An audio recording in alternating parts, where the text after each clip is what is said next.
G'day and thanks for joining us for another Australia Talks. I'm DK and I'm joined as always by my lovely co-host Ardeet. Today is Thursday, the 2nd of April 2026, and our topics this week are new fuel security powers and fuel excise has been cut for the next 3 months, and Pauline Hanson has a plan to defund the ABC.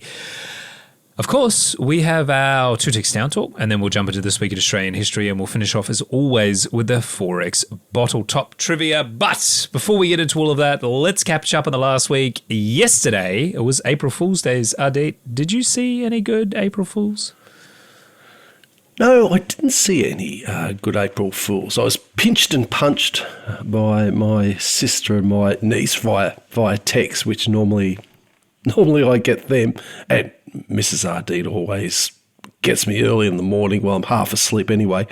But no, trick-wise, didn't get up to anything. Didn't see any of them done. Yeah, aside from things you see online where different social media things put things out, like in different Reddits and that. I sort of see them, but. No, nothing particular there, and so keep that in. Let me know when we get to you whether you saw any. But no, I got back from the trip up to Sydney the other day. Had taken Mrs. Ardeet's car up there because she's on 95 fuel rather than my car, which is on diesel. So I was a bit sort of like, not sure if there's going to be an issue. It's going to be with diesel, so. Thought, well, don't take. Just plus wanted to give her a car a run. It's always good to get the car out there and give it, put a couple of thousand Ks on it. I think it's good for the cars. That might be old-fashioned thinking, but that's how it goes. So I didn't notice any shortages. Servo where I filled up in Sydney, they had run out of 91 octane, but I didn't sort of see any real signs of it. But yeah, good to catch up with family, catch up with a mate of mine. We just sort of normally just basically stay in the hotel, drink, eat stuff from the deli and catch up, and that always makes for a good night. So yeah, it was good holiday. And when I was doing some prep for the podcast, finishing off the Savo in the office, I was looking out because I can see my veggie patch from the office, and there was a beautiful pair of king parrots. I'm assuming they're a mating pair, male and female, eating some of my tomato plant and tomato, but I didn't mind because I got to look at them. If people aren't familiar with king parrots, look them up. They're like this brilliant. Well, I don't know if they'd call it a brilliant red, but it's a striking red. They're a slightly larger type of parrot with regards to, sort of lorikeets and other things. They're probably, I don't know that I'd say they're halfway between a lorikeet and a galah, but not far off there. But just their colours, they're just fantastic colours. It is a very vibrant red. Vibrant, yeah. The males, as often the case, is a more vibrant, but the female's good looking too. So I thought, look, enjoy the plant, enjoy the tomatoes. I get to check you out. So yeah, that was good. That was a nice little bit of a bonus from Mother Nature. So I always enjoy that. So yeah, that's basically what's been keeping me busy. How about you? Did you get anything April Foolsy? I, for the first time in about 5 years, I shaved off my beard, kept my mustache, and that went down. I don't want to say well because okay. I don't want to say it was bad. It was. So did you say you left your mustache, or you took your mustache off as well? No, I kept the mustache because my mustache does take a significantly long time to grow. So I wasn't like willing to lose that as well. Because I was like, my beard it'll be back in bloody 3 weeks. But my wife doesn't like it when I shave my beard. She's like, no, you look better with it. I don't mind. She's softened. She's mellowed out now. She she doesn't mind it so much. But I Right. think the shock of it all at the time it gave me quite a laugh. My kids freaked out. My youngest is she's only 7, so she's only seen me without a beard. Like, not, she can't really remember it the last time I shaved. So she was very shocked. And she's not super keen on it. She feels like it's a bit weird and wants me to grow it back. So I was like, yeah, give it a couple of weeks and it'll be back. It's all good.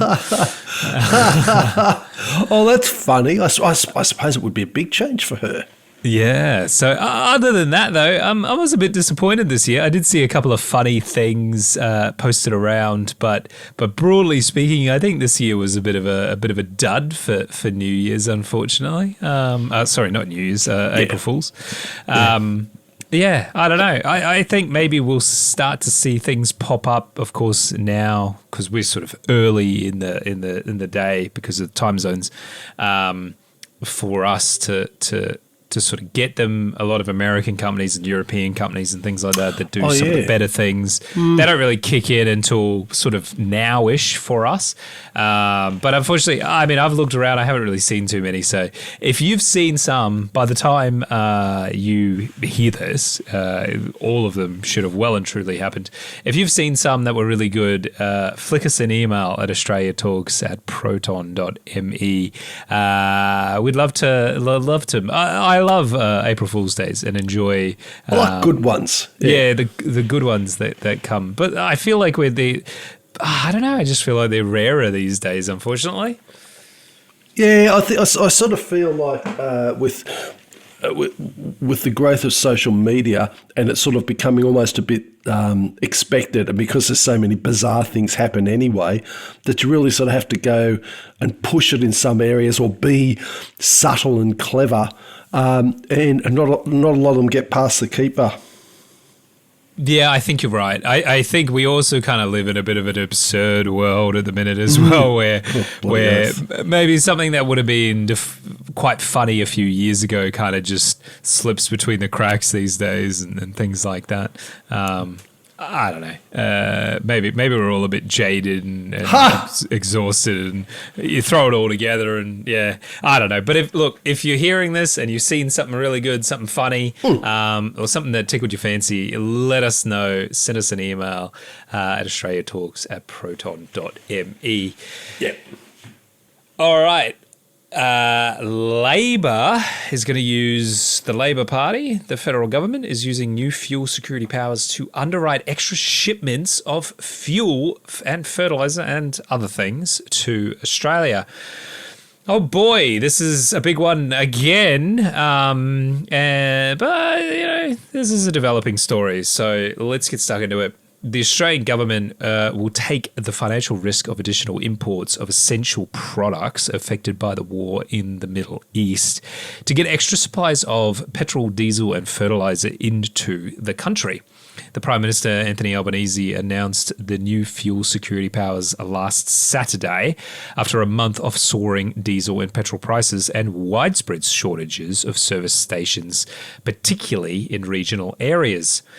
Labor passed amendments to Australia's export finance laws this week that will allow the government to use public funds to underwrite the purchase of additional shiploads of fuel, fertilizer, and what they call other essentials.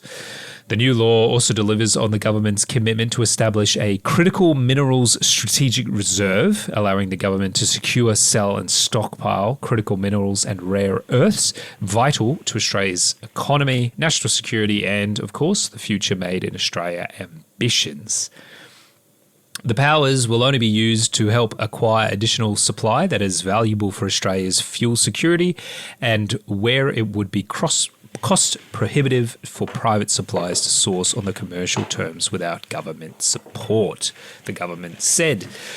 Albanese said that the nation's fuel supply outlook remained secure in the near term, but the government wanted to be over-prepared in case the conflict was protracted. He did not rule out enforcing working from home and fuel rationing if supplies issues worsen, but has said that a strong preference was for voluntary arrangements instead of mandating from the top, aka he wants you to do the right thing, take the bus instead of driving. Ha! That's going to work. We've already heard rumours that fuel rationing might be coming after the Easter break, though the minimum stock holding obligation stocks are still at over 30 days supply in both diesel and petrol. And as always, links to that information is in the show notes. Meanwhile, the federal government has slashed the fuel excise in half in a move which will save motorists approximately 26 cents a litre and encouraged people to take public transport after the National Cabinet agreed to the plan to manage the fuel crisis. Following a meeting of state and federal leaders on Monday, leaders also agreed to reduce the heavy vehicle road user charge to zero for 3 months in a bid to support truck drivers. The fuel excise cut will come into force from yesterday, Wednesday, the 1st of April. So by the time you're hearing this, it absolutely should have flowed through to you and will be in effect until the 30th of June. The excise is now set at 52.6 cents a litre and will be cut to 26.3, has been cut to 26.3 cents per litre, which is a lot. I think a lot of people don't realise how much fuel excise, basically taxes they pay on every litre of fuel. The fuel excise cut and reducing the heavy road user charge will cost about $2.5 billion, the Treasurer Jim Chalmers has said. Economists and analysts have shown, including when former Liberal leader Peter Dutton suggested it last election, that halving the fuel excise would be poorly targeted and mainly benefit wealthier people. Cheaper fuel could even increase demand and put pressure on inflation as well. At the current level, the federal government would be focused on working with trading partners to secure a supply, underwrite additional supplies of fuel and urea, fertilizer, and manage the national fuel reserve, including ensure equity in how those supplies are being distributed. So, look, this is still a developing story. As I say, watch this space. This can change very, very quickly, but depending on how demand continues, really is probably the big contributing factor as of right now. And of course, what continues to happen in the Middle East. But how do you feel about this? Like, are you happy that the government is doing something? Do you agree that the fuel excise cut was a good thing, or is this kind of just going to feed back into demand and make the problem worse? Probably have a similar, still have the same opinion.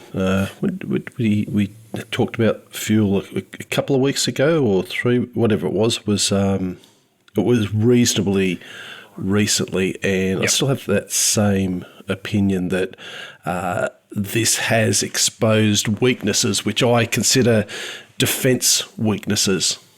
Keeping there's the normal needs of the public, but there is also the needs of the defence forces. And whilst I would presume, I'm not 100% sure, whilst I presume they have a whole lot of reserves, when those reserves run out, the reserves for the public essentially need to be available. And if we've got reserves overseas and we've got only half of our recommended supply, I think that is personally something where both Labor and the previous Liberal coalition government have let down the Australian people and not fulfilled their duty. That might sound a bit harsh, and we're certainly not, we don't have that sort of need for it at the moment, but that's not the point. That's why you have these emergency supplies, because something unforeseen happens. And we're in a situation at the moment where some stuff's getting through, there's going to be a whole lot of expense, but it's really shone a spotlight on it, and I think the government has come up wanting. So I still have that same opinion there. Look, the excise. Look, to the first part of your question, am I glad the government's doing something? what they're doing seems to be sort of in the right direction. They do have a fuel plan out there. I can't remember what it's called, strategic fuel, which basically has a series of 4 steps, that indicates what they'll be doing should the situation escalate. And I think we're at step 2 and 3 and 4. There's a little bit of bloody polywaffle about there of, well, there's a little bit of this to be decided. So it's a little bit fluffy for my taste. However, it is a plan that, it's public available now. I believe it was the Michael West organisation that got a freedom of information through to actually get them to reveal what the plan was, which I didn't think was particularly good, that you had to go through bureaucracy, and apparently something like $150,000 of taxpayer money was spent contesting that. But the plan's out there now, and of course they're embracing it as if, this is how transparent we are. So look, I'm glad there's some sort of plan. I certainly much better than them saying we're just winging it. I think the underwriting does make sense, and I suppose they've got a little bit of an edge in that there's probably some intelligence that they have that can hopefully make those decisions just a little bit more robust than what the security companies, the insurance companies can do. I think it's also a reasonable risk to assume to get the fuel and the fertilizer. I mean, the fertilizer, we mentioned that the other week, is something that a lot of people just overlook because, most of us don't have a need for it. But no fertilizer, wouldn't say no fertilizer, no food, but if there's no fertilizer, the food produced is much lower, which means the prices are going to be much higher, which means, a bit further down the track within the current term of the Labor government, there'll be issues with fuel. So I'm pleased they're taking some action. Like all these things, I'll wait to see what the effects are. I mean, there's always unintended consequences, but judging it on what they're doing now, I think that's a reasonable idea. The underwriting, the cutting of the excise. Look, I like saving 26 cents a litre on the fuel. I mean, God, I do my things so I can get the 4-cent discounts, and that I do like it. But to me, that's just I feel like it's a little bit of a little bit of PR. I also find too the message of "we've got plenty, don't worry, it's all going to be okay" deeply disturbing when it comes from the government. It just puts me on edge. I was listening. Albanese had made an address to the nation. It's one of those fine-sounding things. And I think the last time that it had happened was when Scott Morrison had come out during the coup and was talking about what was going to happen. So that was a number of years ago. And it's not something that the Prime Ministers normally do. But I did listen to it carefully, and he made sure that he was, I would say subliminally or persuasively, kept getting in more and enough. And that was the message. And I thought, wow, you're really pushing that message. The good side to argue for it is he's calming people, and he may well be completely accurate. I might be full of it and just be overly suspicious. My suspicious, skeptical side is they're doing it for a reason. When they do that, there's always a reason that's not good. And his address to me was, I thought it was a bit of a non-event. I didn't think it was particularly insightful or anything. In fact, I did see a meme which sort of summed it up a little bit for me, and the meme had just the same picture from his announcement and it said on there that the Prime Minister's going to be making another announcement in a couple of days, and the little voice thing under there was, this Easter, don't eat too much chocolate or your tummy may hurt. And I thought, look, that pretty much summed it up for me. I thought it was about that bloody level of advice. It was, go about as normal. Don't use too much fuel. Keep calm and carry on. That's kind of, that. I'm probably being a bit more generous. Okay. Well, tell me how you feel, because that was a little bit of a rep from me, and tell me what you think too about the exercise and the actions they're taking. So his address, I think, was meant to be keep calm and carry on. But I actually kind of feel like it made me more concerned. And quite a few people that I spoke to felt the same way, where his sort of, it's okay, we'll get through this together, we'll just keep doing the things and going through the motions. But because we all expected him to say something important, the fact that he kind of didn't made us all quite suspicious now that they're not telling us enough, or something's going on that we don't know about, or I don't know. I think I think it's kind of backfired on him in a way. And yeah, look, I don't certainly know, really. While he was giving it was, and everyone was distracted, it was a good time to fill up the jerry cans. Yes, while everyone was watching that, you should have been out panic buying fuel. Definitely.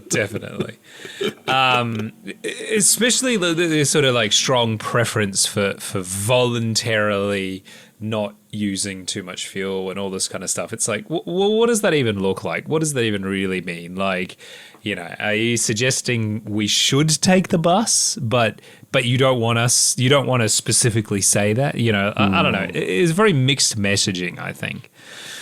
Did you think there was anything strong about the messaging? No, I think it was all kind of a bit vague, really, in a way that I don't think is particularly useful, quite frankly. So when I say keep calm, carry on, I think that's probably being more generous to what he said than really what he actually said, which was a whole lot of nothing, to be honest. A bit disappointing, I guess, in a lot of ways, particularly because this isn't the sort of thing that we do very much. Like you said, the last time we had one was during COVID, when Scott Morrison basically was like, righto. I think it's the best way to frame this, particularly for our international audience, is kind of like, it's like family meeting time. All right, everyone listen up. We've got some important stuff to tell you. And then he's like, just keep going on about your day. And you're like, wait, what? You didn't need a bloody get us all together and watch this for this. I don't know. It was a bit weird. I think cutting the fuel excise is dumb. I think it's a very short-term measure that is going to help the average Aussie, sure, but I think it's going to lead to an increased demand. I think more people are going to buy fuel because now it's cheaper, and as a result, we're going to use more fuel. Plain and simple. And yeah, I understand that a lot of people that were panic buying probably have stocked up now, and they're not really. I think the panic buying thing is a temporary situation, and it kind of settles down. But not always, and some people have very deep pockets to do this sort of stuff with, and I think that's going to enable them even more. I think probably what would have been a better way to do this would be to like introduce like we'll give you energy subsidies or something like that. I think that was probably, because you look at it and go, well, the budget's getting a big surplus from the fuel excise, right? If you want to give back to the battlers.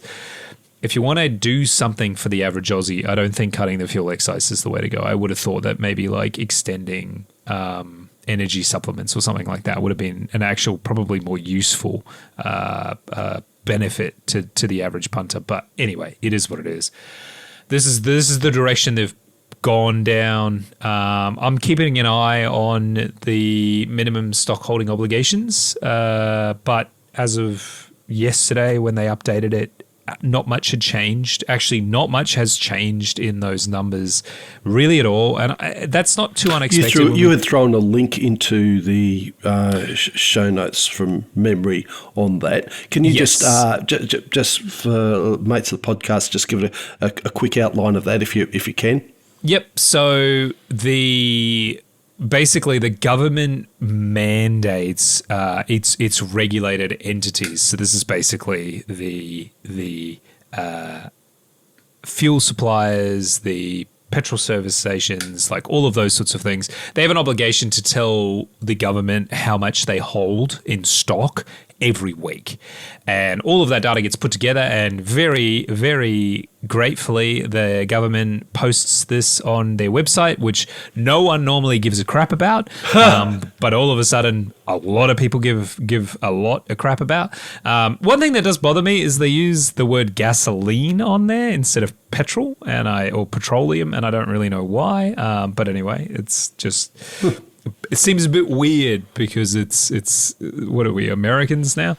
But anyway, we have 39 days worth of petrol left. We have 30 days of kerosene for aviation and 30 days left of diesel. Currently, we're above the required minimum values that need to be held. Diesel is significantly higher than the others because obviously trains and trucks run on diesel, as well as generators and heavy equipment and so on and so forth. So there's a much higher demand for diesel than there is for petrol. And of course, a lot of automotive manufacturers move towards diesel for emission standards and power and so on and so forth. So there are a lot of diesel vehicles on the road as well. So the minimum stock holding obligations are posted, I think it's every Tuesday at the moment. I'm not sure if they're updating this more often as a result of, but this was last updated as of yesterday as of recording, and we're sitting at those numbers that I said before. So we're well above what is required, and there's no need to panic or anything like that right now. What is concerning is what's going to happen after basically the end of the month. We've secured our fuel supply and our crude supply until the end of the month, as we've understand it. And look, the government, I'm sure, is working very, very hard to ensure that the fuel keeps flowing. But as of right now, this is what we need to keep an eye on, that the basically where things are at. And of course, this is one of those situations where panic buying very much does not help. It does reduce these stock holding amounts, and as a result, then we need to import more fuel. Blah blah blah blah blah. So hopefully, a lot of the panic buying is kind of settled down. Generally, you don't sit on fuel for too long because, as we've talked about before, it does go bad. There is a shelf life for any of these oil products, and so there's no point in just stocking up forever. Also, where the hell are you storing it? I'd still love to know what percentage of actual panic buying is happening. I would guess that it's virtually negligible.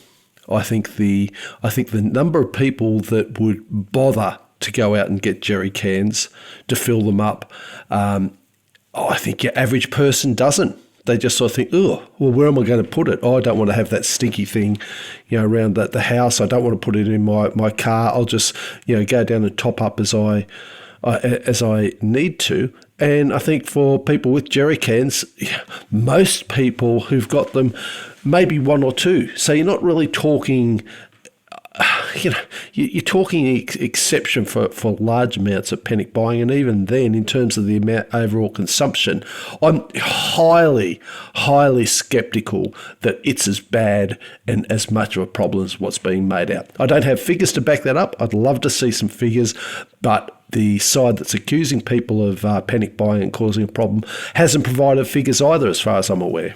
Yeah, look, and I think you are right. I think it is a minority of people that were panic buying. I know locally, all of the automotive shops, including like Bunnings and stuff like that, had completely sold out of jerry cans temporarily. But the thing is even with the price increasing the way it was, if you're buying jerry cans just to hold fuel that you're going to use once or twice, you're going to refill once or twice maybe, and then you're going to sell them or put them in the back of the shed and forget about them, you're actually not saving money because the jerry cans cost, good jerry cans aren't that cheap. So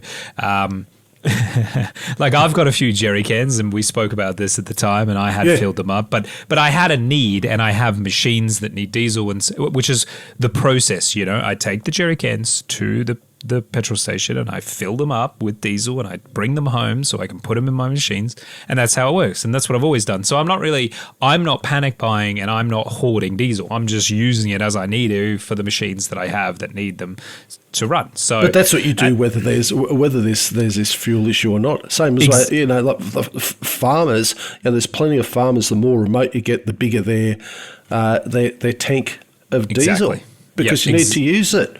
100%. And this is where those figures of, people are panic buying can get really skewed pretty quickly. Because sometimes I need to fill up a small 10-litre petrol jerry can for my mower and things like that. So, but that's not something I do all the time. If I walked in there and filled that up, like I did the other day, does that count as panic buying? Am I stocking up? Well, no. Some people would. Some people would see you and think, a panic buyer. Exactly. And they get in a panic. Yeah, and I did get filthy looks the other day when I pulled out the little jerry can and filled it up. And there was a lady looking at me, and I said to her, I was like, "It's for my lawnmower," and she just sort of rolled her eyes, and I was like, "Lady, I don't need to just it's a 10-litre bloody jerry can." Yeah, I'm stocking up, am I, with my 10 litres of That's petrol. the 10 litres that did it. Watch out, Also, it was petrol, which we've got 40 days worth of petrol, or 39 days worth of petrol. That's not the concern. It's obviously around diesel. So, look, this is a frustrating situation where I think there are a few people that are panic buying, like genuinely stocking up. Sure. And kind of taking advantage of the situation. And we had seen a few weeks ago where some smaller service stations were driving tankers over to bigger service stations and filling them up and then bringing them back to sell them at. So there was a little bit of price gouging and stuff like that. But again, few and far between. The vast majority of people are doing the right thing. They're not doing, and so on and so forth. So I've definitely noticed, I think it's quieter around. I think people are driving less. I think it's going to be interesting to see over the Easter holidays to see how things go. I live in a touristy area. There's a lot of people come up this way from down south for their holidays and things like that. It's going to be interesting to see how things go over the Easter break, I think. Personally, I cancelled my Easter holiday that we had planned because more so just like uncertainty around availability was our big one. It wasn't so much the cost. We can cop that, but we can't. If there's none for sale in some of these more remote areas, what do you do? There's nothing you can do. So we cancelled a hunting, or not, myself and a mate cancelled a hunting trip that we were going to be going to Broken Hill specifically for that reason. We thought, look, the price, it was essentially going to end up doubling our fuel bill compared to where we originally planned it. But the big thing was, don't want to get out to near bloody Broken Hill and find out that I can't get any diesel to get home, let alone get onto the property and not be able to drive around because it was going to be a new property to explore. So, yeah, I understand what you're saying about the availability. Yeah, and you put it all together and we just went, it's probably not worth the risk. Let's just knock it on the head and we'll see what happens. And I'm sure there's a lot of people that probably feel the same way, which is unfortunate because a lot of tour operators and tourist parks and stuff like that are going to suffer. Of course, not everyone is doing that. I'm sure there are still going to be plenty of people going around, especially after the Prime Minister told them to do so last night.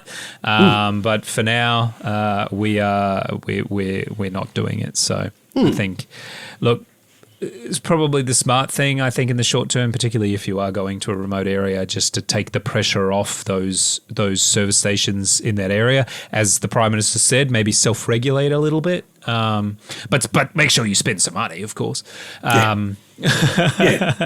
So maybe this is an opportunity, where we go and do some local touristy things. So many people go, "Oh, I've lived here for a long time, but I've never been to this local thing." So maybe this is an opportunity there. Go and do some local touristy things. But as I always say, watch this space. This story is continuing to develop. Who knows? It may end soon, or it may drag on for years and years and years and years and forevermore. So who knows what's going to happen? We certainly don't. And President Trump had a speech today that, let's just say, didn't fill anyone with confidence. So no.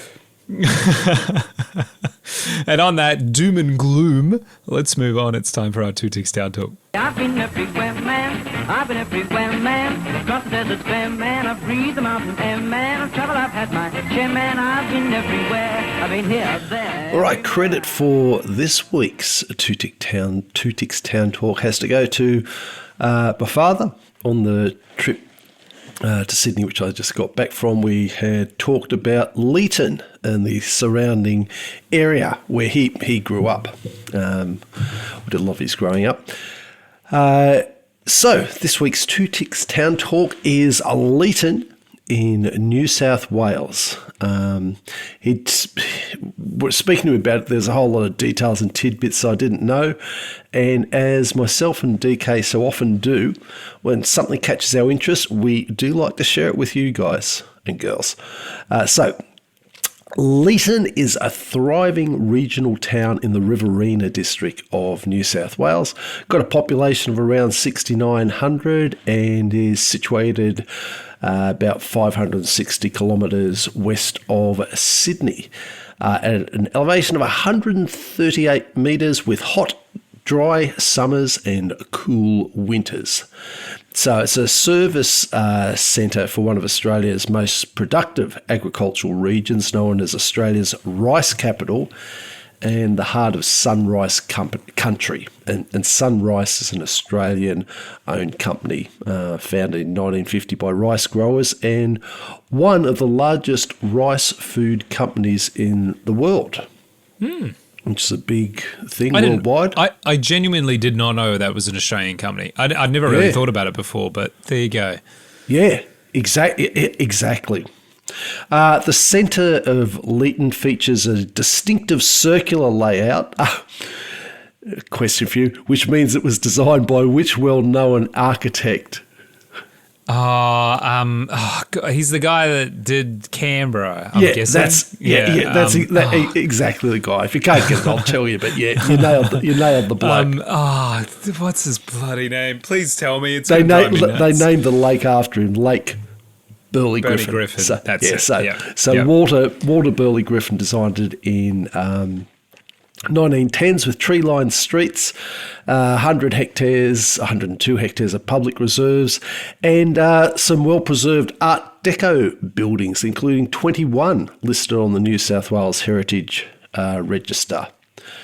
So the economy of Leeton, the area, revolves around irrigated farming, citrus, rice, cotton, grapes, walnuts and wheat, as well as food processing operations like Sunrice and Arnott's and JBS Australia. So Leeton's surrounded by lush orchards, rice fields, boutique wineries, Ramsar listed wetlands, and it hosts events including the Australian Art Deco Festival, Leeton Sunrise Festival, and a monthly farmers market. The area is Wiradjuri country, so the Wiradjuri people have inhabited the riverina for more than 40,000 years, living on the fertile alluvial plains formed by the Murrumbidgee and Murray River systems. So the Europeans got into the area in the early 19th century. Bloke John Oxley passed through in 1817 and Charles Sturt in 1838. Yeah, their names pop up with different Two Ticks Town talks. So they're in the explorer mob. So by the late 1830s, the pastoral settlements had begun, accompanied, unfortunately, this feels like it's a qualifier every time we do a Two Ticks Town talk, but accompanied by the usual conflict and displacement of the traditional owners that we frequently record in these segments. But that's the history. We don't pretend it doesn't happen. That's went on. So Leeton's got a Roxy Community Theatre, which is an Art Deco cinema, hotel, places. There's a whole lot of interesting buildings in there. And the town was named after Charles Alfred Lee, who was the New South Wales Minister for Public Works, which was a bit of a new one, like Leeton normally is sort of... it's a little bit more, not precise, but a little bit more direct than that. So I thought, oh, okay, well, at least that's a twist. I mean, the usual thing some minister got in there, but this guy did have a little bit of a little bit of credit for it. So, and for a period, it operated as a prohibition town, like alcohol prohibition town, and the Australian poet Henry Lawson lived there briefly in 1916 to 17 while writing promotional articles about the area. If you have a look at the area, you may wonder how they managed to grow all that rice and nuts and fruit, and you may also twig to the fact that Walter Burley Griffin designed this town, because what caught my eye this week about Leeton and the surrounding area was the creation of what's known as the Murrumbidgee irrigation area. The town was deliberately planned as a purpose-built irrigation settlement. It's got a strong Italian heritage stemming from early 20th century and post-World War II migration. So a lot of Italian families became successful orchardists and wine makers, particularly around nearby town of Griffith as well. So Griffith was also designed, well, I can't remember how many k's away it is, 50, 60, 100, I can't remember from the map, and I didn't write it down. But Griffith was also designed by Walter Burley Griffin and in conjunction with his wife Mahoney Griffin, which is a lesser known name, but she's apparently a well-established architect in her own right. The creation of the Murrumbidgee irrigation area and the establishment of Leeton and Griffith was certainly an ambitious and highly successful government-led development project for the early 20th century. Before they got the irrigation, the land around there, it was like just dry, barren, flat, red soil country with no permanent river nearby. And obviously the soil's still that red soil that a lot of us are so familiar with. But in the 1880s, there's a bit of a transformation began when the New South Wales Royal Commission into the Conservation of Water examined ways that they could use the rivers for agriculture. There was a key advocate, a bloke called Sir Samuel McCaughey. I hopefully got that right. I think Dad had mentioned his name, but can't remember that. McCaughey, he was a pastoralist who owned a property called the North Yanko property near Leeton, and there's a town near there still called Yanko. He had seen these irrigation practices in the United States, and he demonstrated the potential of the local soils by establishing just a small irrigation system at his place at Yanko, and then successfully lobbied the government to expand the concept on a large scale. So the New South Wales government passed special legislation around about 1912 to create the Murrumbidgee irrigation area, which ultimately covered 660,000 hectares in the Riverina. So they'd already started in 1903 digging canals west of Narrandera and the start of the Burrinjuck Dam on the Murrumbidgee River, approximately 30 miles upstream from the future Leeton site. Water was diverted from the Murrumbidgee, the closest point, which was a point called Darlington Point. There was no natural river or permanent water source at Leeton or Griffith. The Water Conservation and Irrigation Commission was established to plan and build it, and it constructed a network of main canals and smaller distribution canals that carried water just by gravity across the flat landscape to individual farms. So there's no need for complex pumping or anything like that. They planned it so that just the water would, basically, once you open the gates, the water goes through. So the farmers paid for the water they used, and gravity flow did the job. And I remember, because when I was a kid, playing along some of those canals, because at that stage my grandparents lived in Leeton. So yeah, it was always interesting seeing the little like the main canal, and then there was just these side canals with gates and a wheel on that would meter the water in there, and just seeing these like perfectly flat paddocks. One of those sort of memories that came back to me thinking about this with the canals. So Leeton and Griffith, they were laid out simultaneously as the two purpose-built towns to support the scheme.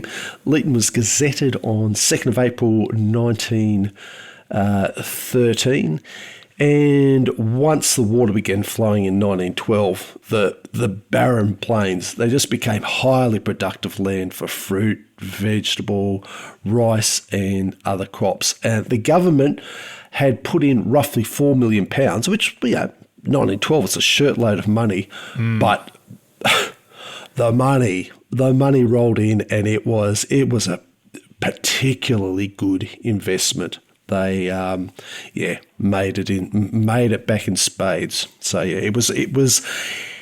I do have to give them credit for that. It was a really impressive public work schemes. One major outcome was the establishment of the Leetona Cannery at Leeton in 1914, and that was set up as a cooperative by local orchardists and other growers. It was a significant employer, pressing peaches and apricots and vegetables. During World War II, it also supplied like a huge amount of canned goods for the war effort. And Dad had said that during the war, my grandparents would, along with other people, would work voluntarily at the cannery on the night shift just to keep the war effort and the supplies going. Each season, too, there were special trains from Sydney that brought the cannery girls, and they'd provide seasonal labour. And this cooperative model flourished for decades, but they basically had been reluctant to reinvest their profits into modern machinery, and it closed in 1965, which was a pity, because it sounded like it was working all right up to then. But yeah, so that's sometimes one of the problems with cooperatives. Sometimes the hard decisions don't get made. So they got a major boost after World War II when the Snowy Mountains hydroelectric scheme threw some extra water into the Murrumbidgee River system, and that increased the supply through Blowering Dam on the Churrup River, and enlarged they were able to enlarge the Burrinjuck Dam. Brought a whole lot of extra growth in rice, wine and other industries. And the Italian migration was a big role in the region's development. So from the earliest 20th century, and particularly after World War II, Italian settlers arrived in big numbers to that area. Griffith, in particular, had a big, strong Italian character, but both towns benefited, and because many Italians had former farming experience, they integrated quickly and contributed to the success of orchards and later the wine industry. All the sort of things that we know and love about the Italian culture and ways of life, all that good, delicious stuff. Mind you, during World War II, this is when Australia was at war with Italy, there was about 700 Italian residents interred at the nearby Yanko experimental farm, which became a prisoner of war camp. They had used the farm to test out different things for the Murrumbidgee irrigation area, and then it turned out to get used for a prisoner of war camp. But the internees there farmed the land. They, kept going, so they were actually contributing to the war effort, contributing to the local food economy. And there was a railway line that passed through the property that on the way to where did he say? Can't remember what Dad said, but it went through. He said that while you're going through, they'd yell out paper to the passing trains, because they wanted to get some newspapers so they could catch up on what was going. See what's going on. Yeah, of course. Yeah. People would throw the newspaper out. I think it was probably one of those things of, we can see why the decision's been made, but we knew a number of you and I basically broken bread with you. So I didn't get the impression there was any real ill feeling. It was just sort of one of those necessary evils of the horrible part of war. Yeah. So it was originally leasehold. The government sort of thought, this is too valuable to give away to the plebs. So they had 60 or 100-year leases through the Water Conservation Irrigation Commission. But then once the responsibilities for water, electricity and local governments shifted to shire councils, they said, let's convert these leases over to freehold and offload the responsibility. So the area today, the Murrumbidgee irrigation area, continues to generate more than $5 billion annually for the Australian economy. And Leeton and Griffith stand as living evidence of what planned irrigation could achieve on what was once considered worthless land. So it transformed the physical landscape, but created some thriving communities, supported generations of farmers, and also showed the long-term value of strategic public investment in regional development. So, as mates of the podcast know, I'm not the biggest fan of bureaucrats, but as I've observed, once they channel their efforts properly and exercise a bit of damn good management, they can get it right. And this week's 2 ticks in the Murrumbidgee irrigation area is a splendid example. Very good. No, I like that. It's interesting sometimes how you're right.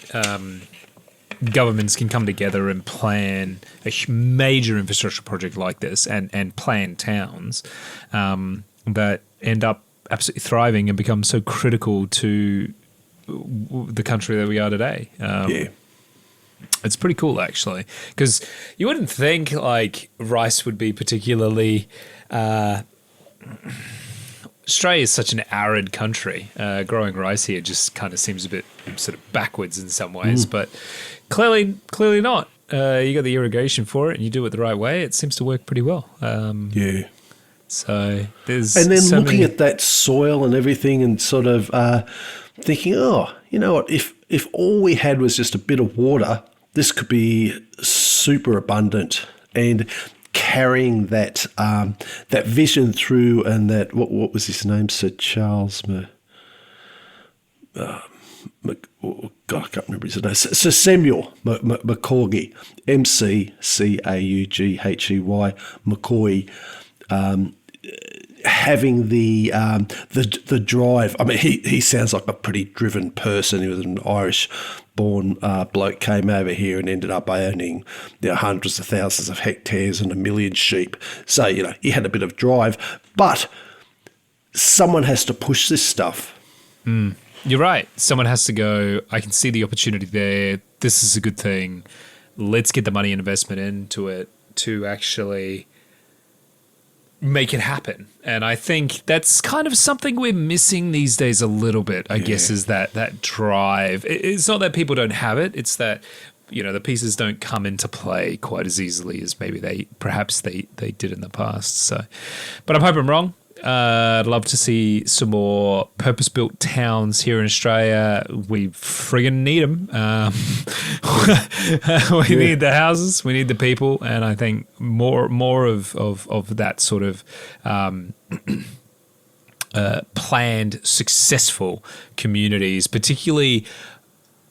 There's a lot of land out there on the other side of the Blue Mountains that a lot of it is being used, but there's a lot of it that isn't. And I think there's some still big opportunities out there that we're too coast focused in this country. And I think we should take Leeton as a perfect example of what we can build if we look literally inwards to the interior. And maybe focus a bit more attention and effort in that direction. Yeah, I agree. All right, let's move on. One Nation's leader, Pauline Hanson, has called for the ABC to be stripped of their taxpayer funding. That's right. One Nation leader Pauline Hanson has called for the ABC to be defunded after hundreds of staff members at the national broadcaster walked off the job last Wednesday to beg taxpayers for more money. I mean, they had a strike. I guess that's begging for money, but it's, the way that that's framed makes it sound worse than it is. They did reject a 10% pay rise over 3 years and a $1,000 cash bonus. And that was thousands of ABC workers walked off the job unsatisfied. Maybe rightfully so. We'll get into that. But One Nation leader Pauline Hanson said that the ABC radio operations, though, should be fully taxpayer funded as they are a valuable service to regional communities.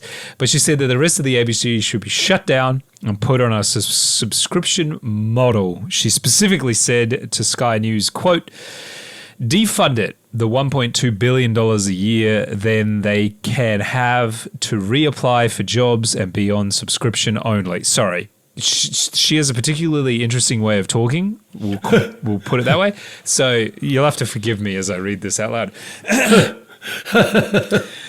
So therefore, keep the ABC radio going, pay for that by all means, but the rest of it, shut them down and make it subscription only. She continued, if people want to pay to watch ABC, so be it. I wouldn't fund it anymore. I'd shut it down. It's got to be subsidized by the people who watch it, end quote. I just want to say, quite frankly, it is funded by the people that watch it, Pauline. That's how taxes work. So, it's funded with taxes. The people that are watching it are taxpayers, generally speaking, so it's already subsidized. But I get what she means. Yeah. Ms. Hanson said that she had attempted to insert fair and balanced into the IBC's charter when former Communications Minister Mitch Fifield was in Parliament a few years ago, but the One Nation leader's suggestion never actually crossed the line. She said about this, quote, I don't think it's fair and balanced. It is paid by the taxpayers. People expect fair and balanced program to be put across. She continued, it's lost ratings. It's not getting many people watching it. The cost of $1.2 billion a year to the taxpayer, I think it's unrealistic, and let them see if people want to watch their programs. End quote.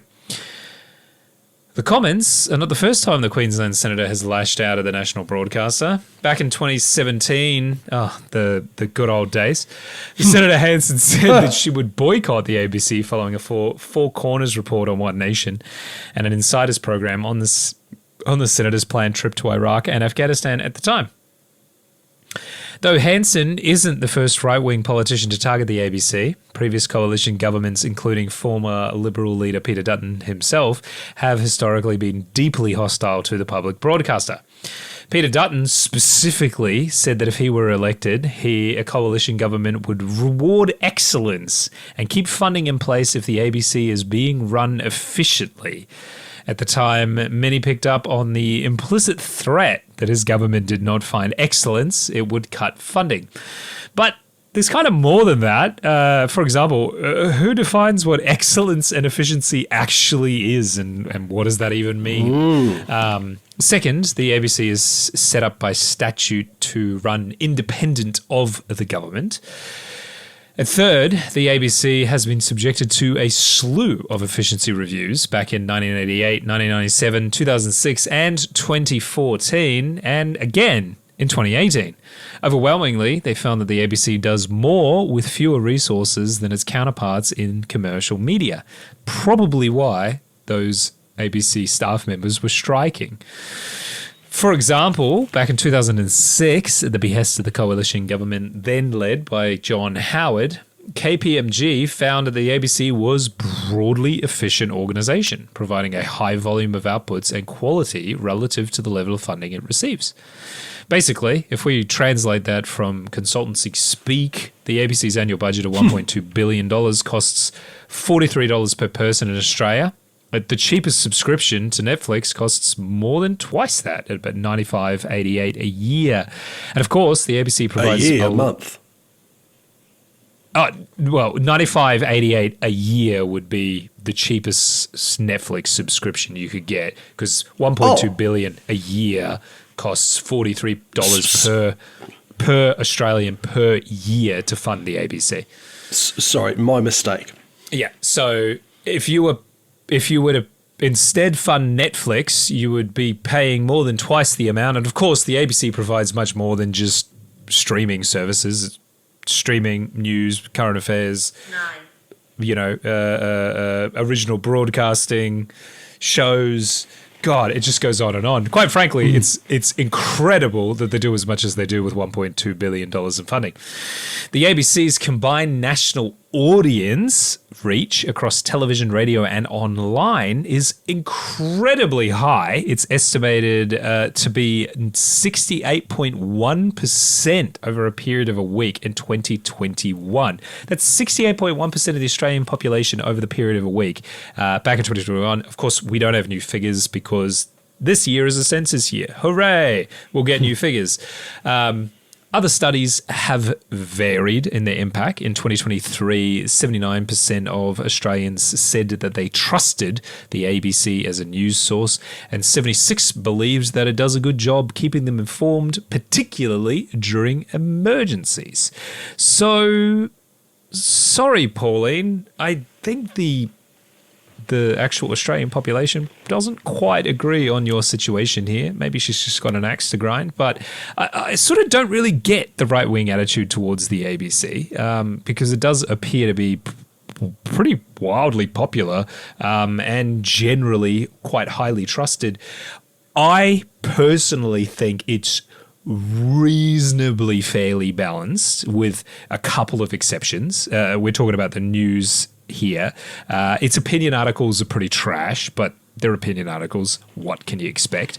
There is a bit of a left-wing bias, particularly on some topics. Some hotbed topics are definitely more slanted than others. I do think that the ABC just omits information as opposed to giving false or misinformation out compared to some other news sources. They'll just not say anything about it. So like we've said many times before, it's always good to have multiple sources when you read a story and so on and so forth. But generally speaking, I would say the reporting is quite good. And I do really think it's actually incredible how much they produce across their entire spectrum, considering how low their funding is. And of course, they also produce some incredible original programming. The one that jumps out to me is Bluey is partially funded, or quite significantly funded by the ABC, and that is probably makes enough money to probably fund the entire ABC in the budget by itself. So there's definitely some nuggets of gold there. But look, what do you think about what Hanson said? And then give us your honest opinion about the ABC as an organization, and maybe pick a couple of pieces that you like or don't like, or think that there's problems with. I think what's key to remember in this topic as well is that as a public broadcaster, you're never gonna please everybody, and so you've got to kind of walk that tightrope. Do you think Hanson's comments are fair, or is she a bit kind of out of kilter? I don't think she's going far enough. They should be burning down the studios and erasing everything that's ever been produced by them. Look, I'm in two minds on this one.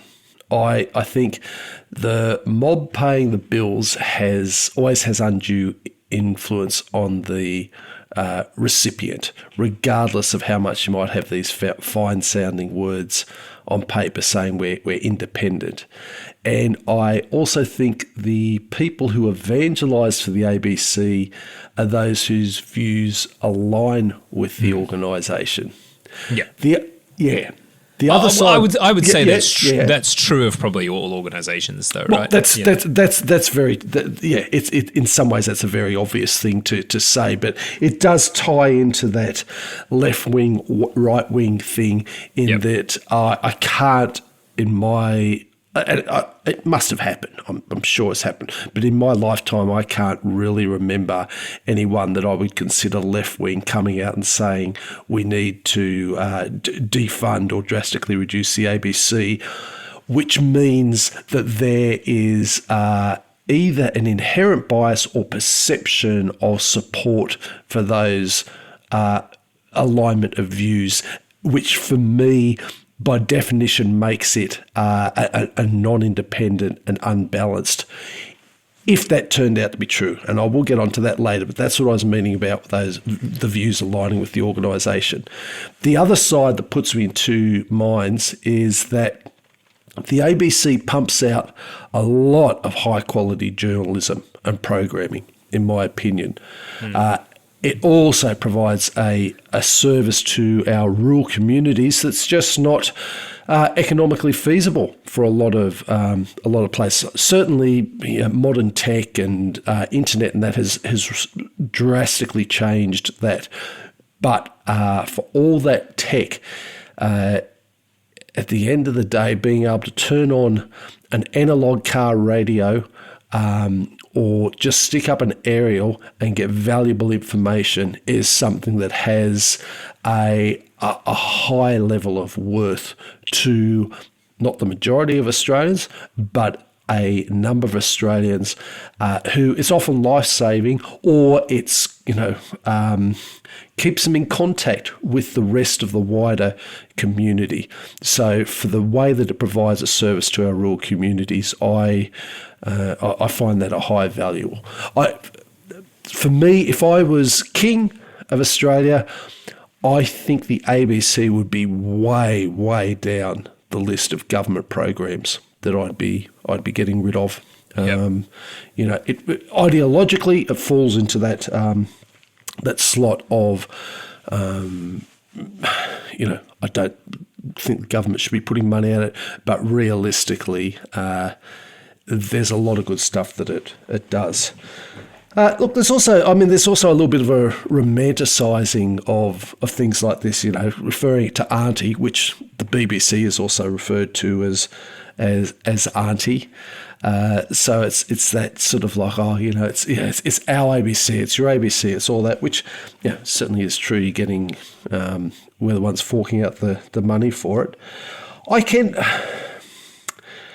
I don't know that I would agree with it 100%, but I can understand Hanson's delineation between radio and TV, and it's interesting that she's sort of underscoring the worth of it to rural communities by saying the radio thing she believes should be completely subsidised and supported, but TVs where she's drawing a line. I can sort of understand that. And look, she's also a politician. She's out there. She's wanting to get attention. And saying, I'd like to shut down the ABC or change it dramatically, gets a lot of people's attention. So, yeah, arguably she knows what she's doing there. I did take your point on the people watching it, other people funding it, but I think when you're talking about it, it's that there's a lot of people who don't watch it or don't watch much of it who wouldn't necessarily subscribe to the level that they do in their tax, and I don't know how much of my tax goes to the ABC. Well, it's $43 per Aussie per year. That's what you were saying before. Yeah, that's how much its budget is divided out. Obviously, taxes aren't equally, so on and so forth. So. Yeah, and look, for me personally, I'd be one of those ones of thinking, I think that's I would subscribe to that. Yeah, 43. Look, probably for the ABC, if the ABC was doing what it's doing, and it became voluntary subscription one, and it was $120 a year, I think I would agree with that. And look, I'd made that comment before about the bias, and I think who objects is telling. But my understanding too is there's a lot of looking into bias in the ABC, and overall they're reasonably balanced. You can sort of, despite what we may think, and they do have some stuff that I think, oh my God, that's just straight out of the government's mouth. But there is generally a reasonable amount of balance, and I would also say the amount of stuff that money is spent on, and this is probably why it would be way down my list, $1.2 billion a year. That's a lot of money. There's no doubt about it. It's a lot of money. A lot of people have to work a lot of hours to pay taxes for that. But in terms of government programs, I've seen worse. It's not the worst thing in the world. So look, I think Hanson is. Obviously she's entitled to say what she has. I think she has a point in maybe looking at how the ABC's revenue streams might be reconsidered, but I can't agree with her on going to complete subscription. And for me, it's not something that's high on my list. How about you? How do you feel about it? Yeah, so I've linked in the show notes mediabiasfactcheck.com, which, look, take it with a grain of salt. I don't know this particular website's credibility, but they do media bias from all over the world, and they put ABC News Australia, obviously focusing here on the news side of things, centre left, which I would agree with. I think that's it. But what's more important is how factually their reporting is high, and on their scale, the only one above that is very high, which very few news agencies actually get. So I think that's pretty good from a national broadcaster. I think that's where we kind of want to aim to be. It would be better if it was least biased as opposed to having that left-wing slant to it. But I also think that's probably just more the case of the people that are currently there. I know the BBC has a centre-right bias and that kind of flip-flops around. And so, look, the ABC may change in the future, and it might slip into their bias will go one way or the other. But as long as they're sort of hovering around that centre, I don't really have a huge issue with it. which direction it goes, because at the end of the day, I just want them to tell me what's going on, and as long as they're factual reporting, from my point of view, if their factual reporting is high, that's what really matters to me, more so than it. I can make my own opinions up. I just wanted you to tell me what's going on, and I do think, broadly speaking, they are pretty good at that. It's certain topics I notice that they're a bit ordinary, or maybe I'll for this story I'll get it from somewhere else. But if you go into it knowing that, that's not the worst thing, in the world. So, but like you said, the ABC is obviously a lot more than just the news side of things. As we saw from the stats, generally quite highly trusted. They've earned that reputation, quite frankly. A lot of people do interact with the ABC in one way or another. One thing I quite like is I can go to the ABC News app or the website. I don't have to worry about ads. There's no advertising. When my kids were little, ABC Kids, which is a TV channel with free to air public broadcasting, no ads. They would just have ads in between shows to advertise. That's an interesting point. I hadn't even thought of that one for the kids. Yeah, so it was just ads for other shows coming later on during the day, and the ad would be like 30 seconds long or something like that. Like, it was very short. My son, actually, funny story, when he was about 3 years old, we were over at my parents' house, and on a different free-to-air TV station, like Channel 7 or something, was the original Toy Story movie. And so we had that on for him. And when it cut to the first ad break, he started screaming at us because he thought we'd changed the channel. Because he had literally never seen an ad before. He'd never seen an ad break in his entire life. So he had no idea what was going on. And we laugh about it now, and we were recently talking about this again. And it's purely because we only let him watch ABC Kids and the kids broadcasting, because it was child appropriate. We didn't have to stress or worry about what shows were coming up next or whatever. We didn't want him to have free access to the internet and watch YouTube and all this sort of crap. So we could just basically we could trust that he could sit there and watch his cartoons and it wasn't going to be a problem, because we trusted that the ABC was making the right editorial decisions about what was going on. And it was fine. And there were no advertising. There was no go and buy McDonald's tonight or buy this new toy or any of that sort of stuff. And as a parent, that's really nice to have, where we could just be like, you're not getting bloody blasted with capitalism constantly, which there's nothing wrong with capitalism. Love me some capitalism. But, I don't want my little kitty getting just smashed with advertising constantly. They get enough of that out in the world and everywhere else, right?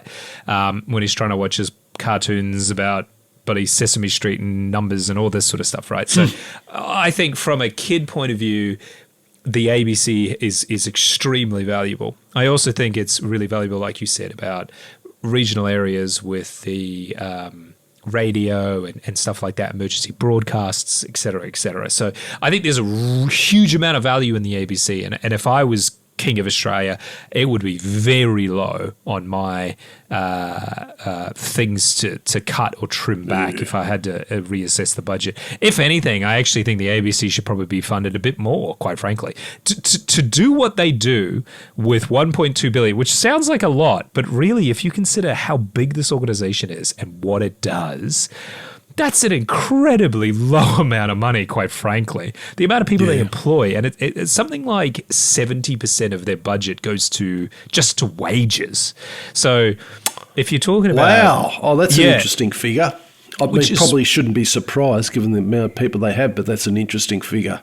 Yeah, and again, like if you're talking about let's creating jobs and stuff like that, to me, it's a bit of a no-brainer. Just give the ABC a bit more money and let them employ some more people to go out and do on the ground, journalism and stuff like that. So, look, I don't love the bias that they have. I would prefer it would be a bit more center of the road, but I understand it is quite hard and so on and so forth. But I think broadly speaking, I'm pretty happy with where the ABC is. I'm not going to die on this hill for them, and things obviously change, but I think Hanson's kind of going after the wrong. Look, I think Hanson's going after them because she doesn't like that they're ideologically different to her. I also think that they've not been particularly kind to her. I think they've been truthful, but I don't think that's quite what she wants out of when she gets in front of a camera. Yeah. Let's be honest, she does go on Sky News a lot, which is a heavily right-wing program, and it's quite sympathetic to people of her political persuasion. So I think she's kind of targeting them for ideological reasons, probably more so than anything else, if I'm honest. And look, it's low-hanging fruit. We've only got one public broadcaster. You can point at them and go, they don't like me, so let's get rid of them and all of that kind of stuff. But I genuinely do think if the government ran on a platform of cutting back on the ABC, I think it would be quite unpopular, actually. Just from the stats that we have, I think a lot of people would be happy to pay. Look, I'd be happy to pay for the ABC if it came to that. If they said, look, we're getting defunded. Can you give us $10 to keep accessing it, or we're going to restrict the number of articles you can read, or whatever? I'd be happy to pay for it, quite frankly, because I think there's some value in it. But yeah, look. Well, I mean, see, I suppose that's something that you could. We often talk about testing things small and trialing them. That is something that you could actually trial and gauge the amount of interest. There could be some content, some special reports that weren't particularly timely, but that might be interesting, that for subscribers, they have instant access, and for the non-subscribers, the general public as we are now, you get access after 3 days or a week. It would be something that you could potentially test and see what that level of interest is for something like that. Now, it might fall flat on its face. It might be a complete surprise, but it is something you could try and not fundamentally change the nature of the ABC.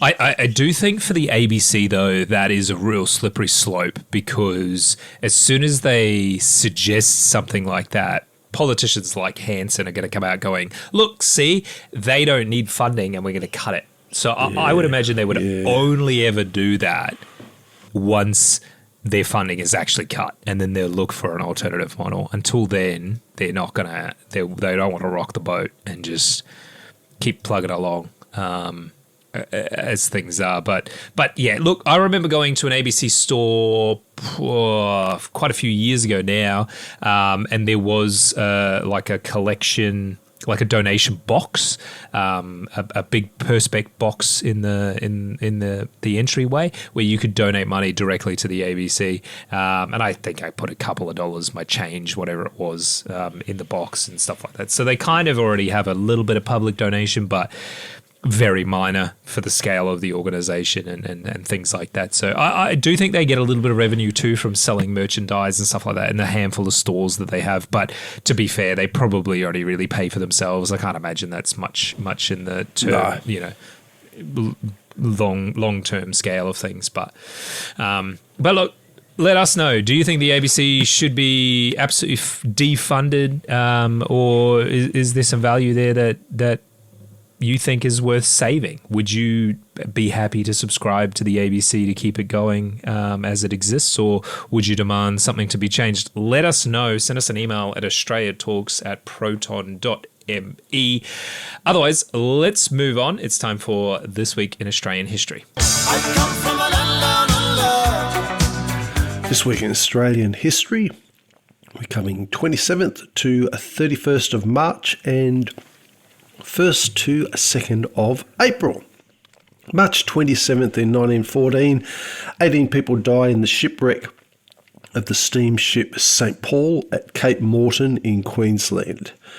1939, the first Commonwealth Aircraft Corporation Wirraway training aircraft takes to the air at Fisherman's Bend in Victoria, and that was marking the beginning of Australia's domestic military aircraft production on the eve of World War II. Over 750 Wirraways were eventually built, most of them serving as trainers, but some in combat roles early in the Pacific War. 1986, the Russell Street bombing in Melbourne claims the life of the first female officer killed in the line of duty. March 28th, 1837, the Hoddle grid of streets for Melbourne's central business district is surveyed by Robert Hoddle. 1885, HMQS Guyanda arrives in Brisbane. The captain refuses to relinquish his command and is removed by a boarding party of Queensland police. So there was tensions between the Colonial Naval Authority and the civilian government, and it became a notable episode in Queensland's maritime history. I've got lots to talk about this, but we don't have time, so let's move on. Maybe one day I'll do a Two Ticks Town. Yeah, I was going to say squeeze it in somehow or something related to that. Two Ticks ship talk, perhaps. Yeah. It went past this lovely town, which, by the way, 1942, the first shipload of 8,398 American servicemen arrive in Sydney for action in the Pacific Theatre. March 29th in 1901, the first federal election of the Commonwealth of Australia elected members and senators to the first Parliament of Australia. And Edmund Barton's Protectionist Party formed a minority government with Labor support, and that set the stage for the nation's early legislative framework. March 30th in 1772, Lieutenant Louis-Eleanor de Saint-Laurent of the French Navy made the first claim of sovereignty over Western Australia by a European power at Turtle Bay, Dirk Hartog Island.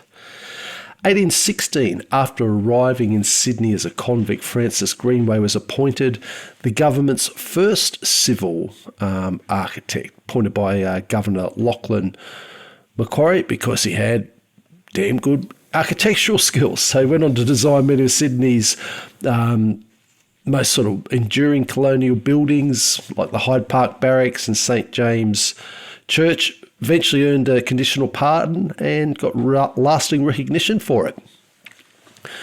So there you go. Stealing bread can get you somewhere. 1985, Sally Ann Atkinson was elected as Brisbane's Lord Mayor. She was the first woman to hold the post and the first woman Lord Mayor in Australia. Victoria. Yeah, another one. Oh, God. Oh, poor Victoria. March 31st, 1909, Victoria's... Oh, actually, sorry, I misread this. I know what you're going to say. I thought it said largest. It says last. Yep. 1909, Victoria is the last Australian state to grant women's suffrage. I thought, DK just said that, but no, they're the largest. Oh, no, it's last. Yep. 19... Gosh, you got a good memory for this stuff. Got that, Victoria. A lot of these this week in Australian history is... A lot of them every year is still a surprise to me. 1921, the Australian Air Force is established and officially becomes the Royal Australian Air Force in August. 1928, the first Australian Grand Prix motor race was held at Phillip Island. 2002, Janelle Patton becomes Norfolk Island's first murder victim in 150 years. So with the small, close-knit community, you can imagine the impact that it had. There was a New Zealander bloke convicted of the crime in 2007. April 1st, 1876, a letter is published in the Melbourne Argus by Captain John Mason of Belfast concerning the Warrnambool mahogany ship, and that was a mysterious wreck believed to be a 16th or 17th century Portuguese or Spanish vessel, which was first spotted near Warrnambool and has become the subject of extensive searches and debates amongst historians. I'm trying to think. You did a on Warrnambool, on mahogany ship. Yeah.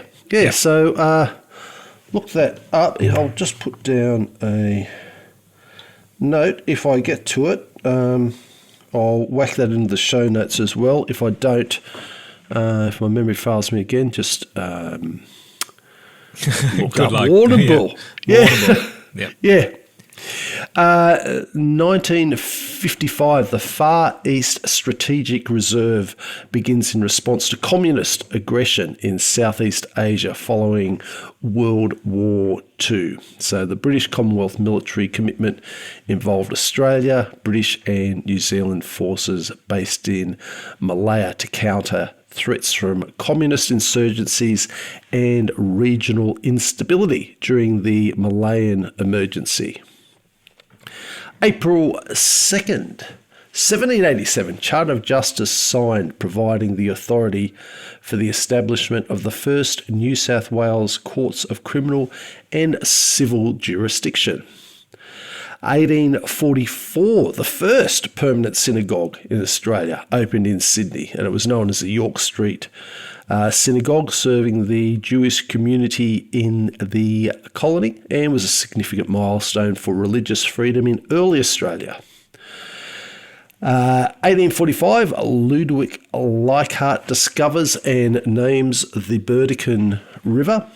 1856, South Australia introduces the secret ballot.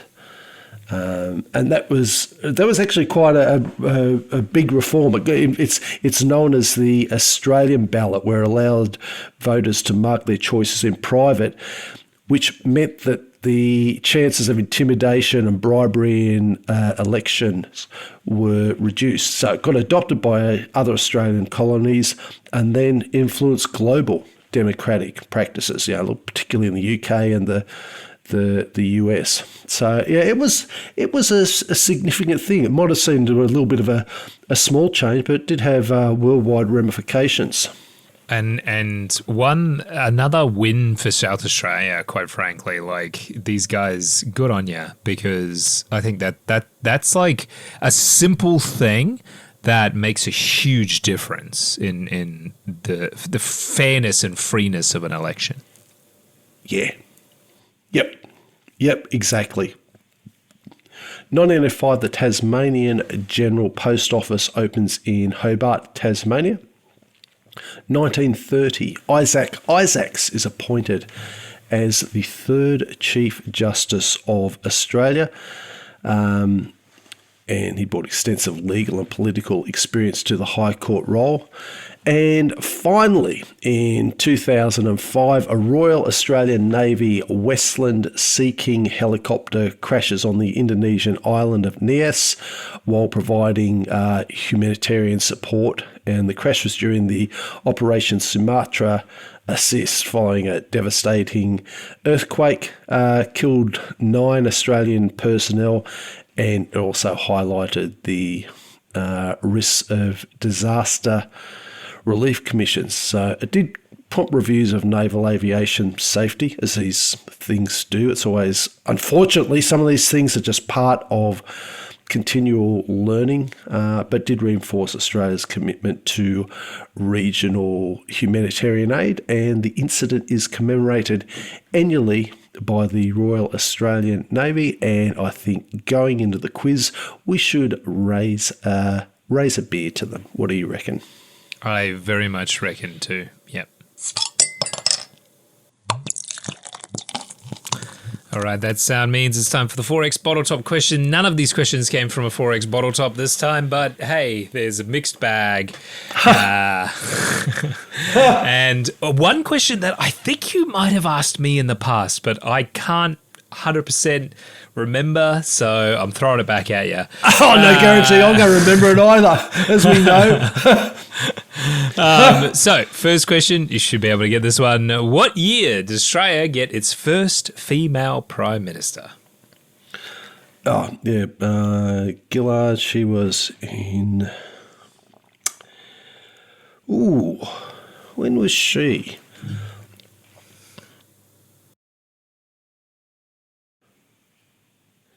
God, I'm trying to think whether that was something like 2006, 2007, or was 2007 right?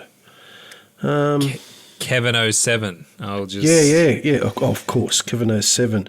But she was... So she must have been 2004 or 5, but there's a little bit of RG. But I'm going to say 2005. No, it's 2010. She was after Big Kev. Oh, she was after... Wow. Yeah, she ousted Kevin 07, and then Of course she did. he came back and snaked it from her. So. Oh, he came back and... that's where I'm bloody tripping myself up. Yep. Right.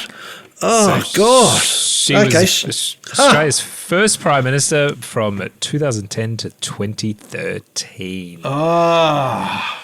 Huh. Yeah.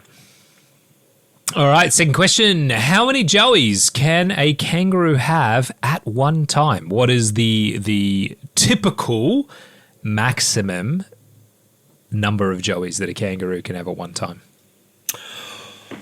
Ooh, I think it also depends how you define joey, because my understanding is you can have a joey in the pouch that looks like a fully formed kangaroo. Obviously, it looks like a little baby roo. But you can also have another joey further in the pouch. They basically stay affixed to the teat and keep growing. I don't know that I've ever seen. I'm sure I would have seen pictures of two joeys trying to get into mum's pouch. Yep. So I am going to say that there's. She can have two, and there's always one on the go. Yes. So the answer I was looking for is actually 3. Oh, okay. So it's not the norm, but you are basically right. It's not what we would call super typical, not normal behavior, but it definitely does happen enough that if you went looking, you probably find it, where you can have an older joey that's out of the pouch that oftentimes tries to get back in. A little bit too big, sort of that toddler stage. Yeah. You got another one that's pretty well full-time in the pouch but can hop out, the typical joey, little joey that you normally think of. And then you can have one that's borderline, the little jelly bean embryos as they're born. So actually, I should probably explain this for our international listeners that don't know. Kangaroos are born like naturally through the vaginal process, like most mammals, and then they tiny little jelly bean baby climbs up the climbs up the legs, up the fur into the pouch, and then hooks onto a teat that's inside the pouch, which is just incredible, quite frankly. And what they can do is this embryo, this baby, can go into what they call embryonic diapause, where essentially it doesn't really develop much at all. It's kind of on hold while the other joey is in the pouch. And once that joey leaves the pouch, gets old enough to leave the pouch, then that embryo, that still little baby joey will continue to grow. So it's quite interesting that they can kind of pause development. Didn't know that. Yeah, which is really weird. Kangaroos are strange, man. Yeah. So there you go. All right. Last one, and this I think is the hardest one, so you got no luck here. And this is also the one I think you asked me. What were the names of Australia's mascots for the 2000 Sydney Olympic Games? Now, I'll give you a hint. There were three. Oh, God. Okay, well then. Okay, no, I have. Yeah, I think this has come up before. I was going to say, don't give me a hint. And as soon as you said there was three, I'm thinking, well, I actually thought there was only two. Because this is where we had, because we had talked about the unofficial mascot by Roy and HG, Fatso, the fat ass wombat, who was yes, that's right. he just took it away from him. All I can remember is there was Millie, Ollie, and Dickhead. So Millie and Ollie are two of them. Yep. Yeah, I'm trying to think who Dickhead was. Millie, Ollie. One was an echidna. One was a platypus. Yep. One was.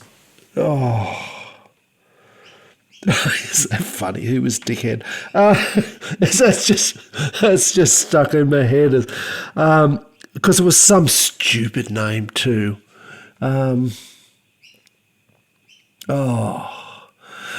Give me a hint. So the echidna is the one you haven't named yet. Oh. So Millie and Ollie I have named, but not the echidna. Oh, sorry. Millie and Ollie. Sorry, the echidna is Millie. Sorry, now I'm getting confused. Yeah, okay. Ollie was a kookaburra, and the platypus you haven't named yet. Millie. But it's very on the nose for the Sydney Olympic Games. Oh, God, it obviously had a big impact on me. I can't even. Give me the first letter. S. Oh, it's not something stupid like Sammy, is it? Nope. It's way more on the nose than that for the Sydney Olympic Games. Oh, it was Sydney, wasn't it? It was Sid, yeah. Sid, that's... Sid, Millie, and Ollie. Now, the Paralympics, the Paralympics, which is its own thing, and I didn't realize this until recently. The Paralympics and the Olympic Games are not the same organization. They've got nothing to do with each other. It just so happens, out of convenience, that they are one after the other. But the Paralympics do not use the Olympic symbol of the rings and the whole lot. They are their own thing, completely own organization. So they had their own mascot for the 2000 Sydney Paralympic Games. Do you want to guess what that was? Oh, I would love it to have been Fatso as just a thumb in the eye. I didn't even realise that they were a separate organisation. I thought they were just a branch of the IOC. Huh. Yeah, no, I did as well. Yeah.